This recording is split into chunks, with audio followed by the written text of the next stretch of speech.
Viral হৈ পৰিছে বিমান দুৰ্ঘটনাৰ আন এক ভিডিঅ'।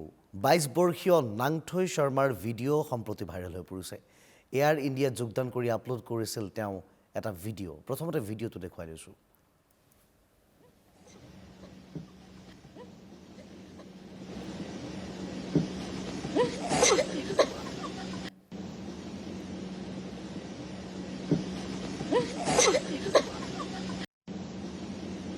হাঁহি মুখে ভিডিঅ' কৰিছিল এয়াৰ ইণ্ডিয়াৰ বিমানৰ ভিতৰৰ পৰা। ২০২৩ চনৰ এপ্ৰিলত যোগদান কৰিছিল এয়াৰ ইণ্ডিয়াত।